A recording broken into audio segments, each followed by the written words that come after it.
Selamat pagi, salam kita semua. Tuhan, walaupun hujan tidak menghalangi kita untuk beribadah. Dan hari ini kita masih menikmati nuansa dari perayaan ultah negara kita Republik Indonesia, di mana 17 Agustus kemarin pada hari Rabu kita telah menikmati euforia dalam memeriahkan hari ulang tahun kemerdekaan kita. Di sosok ada banyak pertunjukan, ada atraksi panjat pinang, lomba tarik tambang, permainan sepak bola, dan kegiatan-kegiatan masyarakat lainnya. Itu sudah dilakukan sebagai wujud dari rasa sukacita kita mensyukuri akan kemerdekaan bangsa kita yang sudah kita nikmati selama 77 tahun. Tetapi ada satu hal yang abai dalam hidup kita, yaitu kita kurang begitu semangat dalam memeriahkan kemerdekaan yang sudah Tuhan berikan kepada kita melalui karya Kristus di kayu salib. Saudara, kalau kita sudah menikmati kemerdekaan yang dari Tuhan Yesus melalui kematiannya, kebangkitannya, dan kenaikannya ke surga, kenapa kita tidak lebih bersukacita lagi merayakan kemerdekaan yang telah kita nikmati? Karena kemerdekaan yang kita nikmati melalui karya Kristus di kayu salib, dengan iman kita kepadanya, dengan kebersihan kita ikut membesarkan namanya, maka itulah yang akan menuntun kita nanti kepada kekekalan untuk ada dalam kebersamaannya dengan Dia di surga yang telah Dia siapkan. Kalau kita euforia hanya menyambut pesta kemerdekaan, itu hanya untuk diri kita saja, tidak berdampak apa-apa ketika kita mati meninggalkan dunia yang sementara ini. Karena itu kami hendak mengiring kita sebagai orang Kristen yang sedang menikmati kemerdekaan. Mari jangan salah gunakan kemerdekaan yang kita sudah nikmati dari karya Kristus di salib, tapi sebenarnya kita sungguh-sungguh lagi untuk memberi hidup kita dituntun oleh Tuhan. Dan hari ini kita membaca dalam Galatia pasal 5 ayat 1 dan ayat 13 berbunyi demikian: supaya kita sungguh-sungguh merdeka, Kristus telah memerdekakan kita. Karena itu berdirilah teguh dan jangan mau lagi dikenakan perhambaan. Saudara-saudara, memang kamu telah dipanggil untuk merdeka, tetapi janganlah kamu mempergunakan kemerdekaan itu sebagai kesempatan untuk kehidupan dalam dosa, melainkan layanilah seorang akan yang layak oleh sebab kasih. Dalam kehidupan berbangsa dan bernegara, ketika kita berhasil menyatakan suatu predikat sebagai bangsa yang merdeka yang diproklamirkan tahun 1945 tepat pada tanggal 17 Agustus di Jalan Pegangsaan Timur di Jakarta. Ada banyak nyawa yang dikorbankan untuk memperoleh kemerdekaan itu. Ketika kita hidup dalam penjajahan, kita tidak diberikan kebebasan untuk menentukan nasib sendiri. Pendidikan dibatasi, usaha dibatasi, ada semacam penggolongan yang diciptakan oleh penjajah. Dan Indonesia oleh Belanda sebagai bangsa yang Finlander, bangsa yang sekelas perbudak. Kita ini tidak dianggap oleh bangsa Eropa yang menjadi budak. Kita ini diinjak, kita ini dinampung. Itu sebabnya kita ngotot untuk berjuang agar kita bebas dari kemerdekaan. Dan setelah kita bebas dari penjajahan, kita merdeka, maka pemimpin atau presiden atau pemerintahan kita memberikan hak sebebas-bebasnya kepada bangsa Indonesia, kepada rakyat Indonesia untuk menentukan nasib sendiri dengan bersekolah. Tidak ada batas kita sekolah.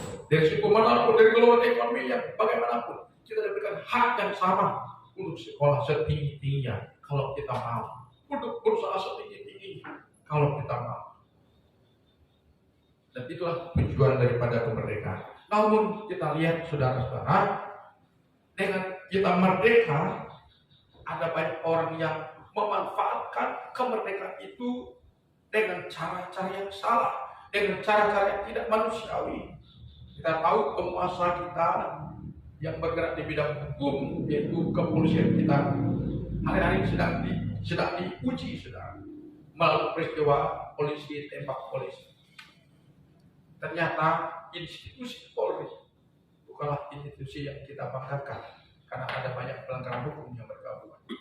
Kenapa itu bisa terjadi? Karena mereka sudah memanfaatkan kemerdekaan dengan cara yang salah untuk keuntungan sendiri. Seharusnya kemerdekaan itu kita isi dengan perbuatan-perbuatan yang mulia, ya. Tapi sebaliknya ada banyak pejabat kita yang melakukan perbuatan yang hina. Kita tahu kita punya abang sepupu saya, bapak saya dengan bapak dia saudara kandung yang juga jenderal bintang 2 polisi. Sekarang sudah meninggal. Ketika saya ke Jakarta, saya nginap di hotel, tapi dia jemput supaya nginap di rumahnya semalam. Di situ saya ngomong-ngomong, ternyata menjadi bintang 2 itu, jadi jenderal itu memang diperlukan sebuah perjuangan. Makanya ada banyak polisi yang bagus, polisi yang jujur, tidak bisa mencapai bintang 3, bintang 4. Ternyata di situ ada permainan-permainan ini. Kalau kita mau mendapatkan bintang 3, bintang 4, kita harus bermain dengan ini. Ternyata bintang itu harus dibayar. Makanya tahu saudara, Ferdi Sambo, dia adalah polisi yang paling cepat mendapatkan pangkat bintang 2, polisi termuda di Indonesia yang menyandang bintang 2 itu. Kenapa dia bisa mantap? Tidak hanya karena prestasi, tidak hanya karena dia hebat, tapi karena ininya hebat. Kenapa ininya hebat? Dari mana dapat ininya hebat? Kalau polisi yang jujur sulit mendapatkan ininya cuan yang banyak.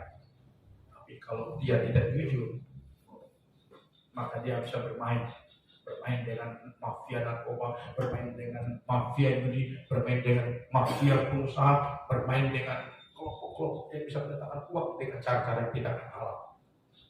Dan situ dia mendulang emas, mendulang uang untuk mendongkrak karir.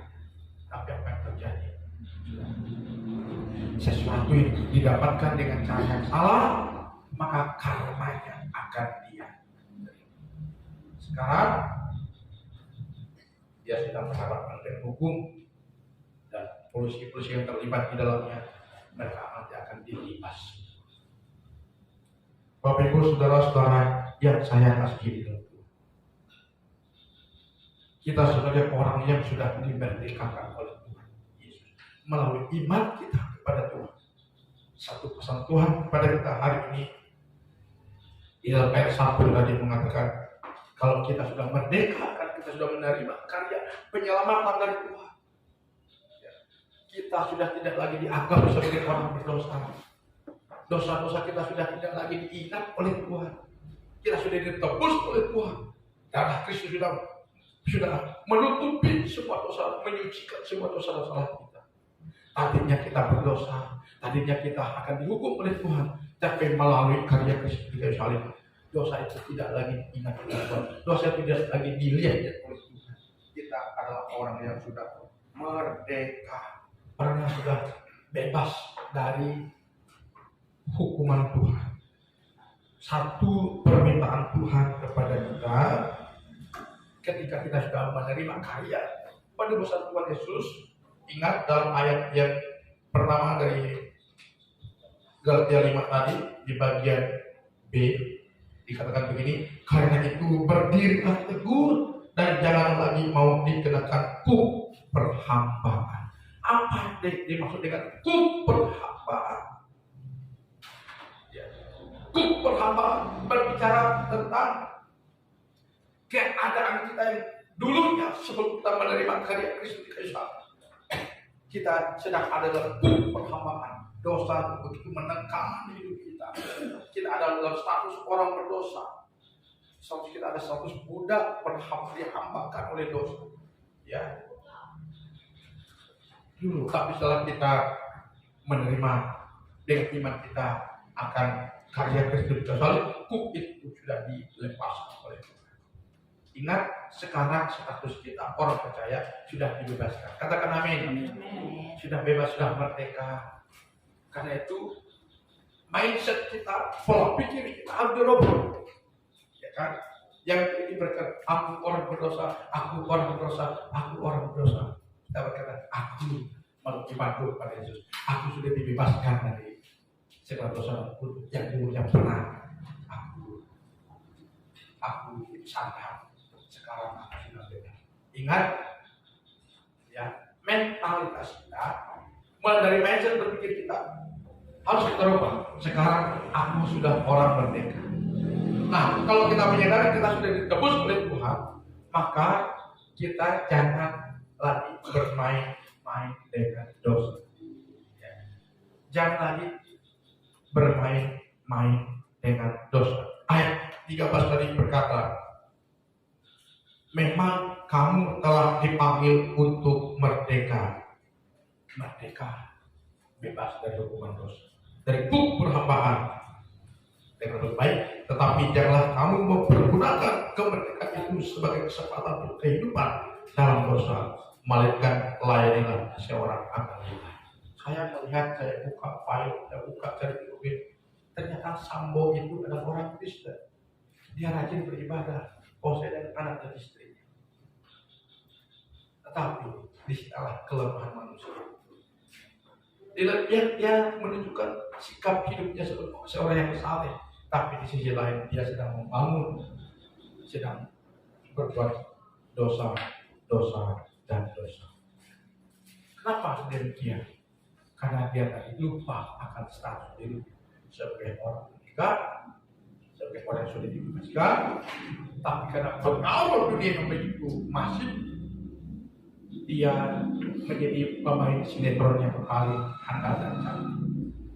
Ada banyak pemain sinetron hari-hari di dunia. Tadi di sekolah itu saya sudah ajarkan betapa hebatnya si Kain itu bersandiwara dengan adiknya si Habel. Ya. Jadi Kain adalah pemain sinetron yang handal. Ya. Karena dia bisa bersandiwara, adiknya dia tahu ada rancangan jahat dalam hati dan pikiran Kain terhadap adiknya. Sehingga sinetron yang cantik dimainkan dengan skenario yang cantik dimainkan oleh si Kain, membuat Habel terlena. Sehingga ketika Kain mengatakan, yuk deh kita jalan kepada, di sana kita akan melihat terbang yang cantik, di sana kita akan melihat melompat-lompat, di sana kita akan mendengarkan suara burung yang indah, yang enak didengar. Yuk deh, adanya dulu, saudara, mengikut saja. Tapi dia tahu bahwa si Habel akan dibunuh oleh si Kain di padang di mana mereka sedang bermain. Dan inilah permainan cantik karena dosa sudah mengintip di depan pintu Kain untuk melakukan sebuah kejahatan, dan Kain meresponi ajakan untuk berbuat dosa. Apa yang terjadi, saudara? Tragis, adiknya Habel dibunuh oleh Kain di padang. Hari-hari ini ada banyak permainan cantik dunia. Ya. Itu hati-hati saudara-saudara. Bagaimanapun hebatnya kecantikan kita bermain dosa, satu saat akan terbuka. Karena peribahasa kuno mengatakan, sepandai-pandainya tupai gelap, satu saat akan jatuh juga ke dalam. Artinya, jangan bermain-main dengan dosa. Katakan amin. Sebab kalau kita masih bermain dengan dosa, kita tidak akan pernah menikmati yang namanya keindahan dalam hidup ini. Amin. Keindahan sejati dalam hidup ini adalah membebaskan diri kita dari trik-trik tidak berbuat dosa lagi. Yang ada trik mari kita jalani dengan cara yang benar. Sebab kalau kita jalani dengan cara yang benar, niscaya kedamaian, sukacita, kebahagiaan sejati, keindahan hidup akan kita nikmati. Katakan amin. Ya, karena semua manusia yang dilahirkan ke dalam dunia ini adalah mendapatkan kenyamanan, ketenangan, kekuasaan, keindahan, kerukunan, kebahagiaan dalam hidupnya. Dan itu semua hanya kita peroleh manakala kita berada di jalan yang benar. Dan di jalan yang benar itu hanya kita peroleh manakala hati kita, mata kita tertuju kepada Tuhan Yesus Kristus dengan kebersamaan kita hidup melakukan perintahnya, yaitu firman. Yesus sendiri berkata, setelah dia menjawab pertanyaan ibu-ibu yang mengatakan ketika Yesus melakukan perbuatan mujizatnya pada itu, ibu-ibu berkata, aduh betapa bahagianya ya, wanita-wanita yang menyaksikan perbuatan mujizat Yesus. Berkata kepada Yesus, betapa bahagianya ibu yang melahirkan kamu, karena ibu yang melahirkan kamu anak yang luar biasa, mampu membuat tanda-tanda mujizat yang spektakuler. Tapi apa jawab Yesus? Yesus mengatakan yang berbahagia adalah manakala kita mendengarkan firman Tuhan dan melakukannya dalam kehidupan kita sehari-hari. Mau saudara hidup bahagia? Amin. Kebahagiaan itu yang dicari oleh orang. Dan kebahagiaan itu hanya ada di dalam ketaatan kita melakukan firman Tuhan. Bila kita sudah melenceng dari firman Tuhan, maka kebahagiaan itu sirna. Sukacita itu sirna. Kedamaian itu sirna. Ketenangan itu sirna. Atau arti sirna, lenyap. Makanya orang menggantikan kedamaian sejati dalam hidupnya, maka dia lakukan dengan cara-cara dunia. Di hati, di sosok ini sudah menjamur bermaksiat. Kalau kita tidak hati-hati, kita akan terjerumus dalam. Bisa percaya jika kita taat kepada Tuhan dan hidup di dalam firman-Nya, percayalah kita akan terus dibenteng oleh Tuhan, diangkat oleh Tuhan, agar jangan kita masuk ke dalam kenistahan. Tuhan ingin hidup kita berbahagia. Amin. Dan kalau kita sudah berbahagia, bahagia, rukun, damai dan tenang, maka otomatis rezeki itu akan menyusul. Amin. Ya, maka pelihara Tuhan kepada kita, niscaya akan kita nikmati dari hari ke hari yang akan kita jalani. Karena itu hari ini sebagai orang Kristen yang sudah menikmati karya penebusan Tuhan, marilah kita berbuat sesuatu yang terbaik. Amin. Lakukanlah firman Tuhan itu dengan sepenuh hati. Ya, kemudian mantapkanlah kehidupan iman kita dan perbaiki ibadah kita hari ini. Amin. Perbaiki ibadah kita kepada Tuhan. Karena ibadah itu mengandung janji. Bermanfaat untuk hidup yang sekarang maupun untuk hidup yang akan datang. Karena ibadah itu adalah ibadah di mana kita sedang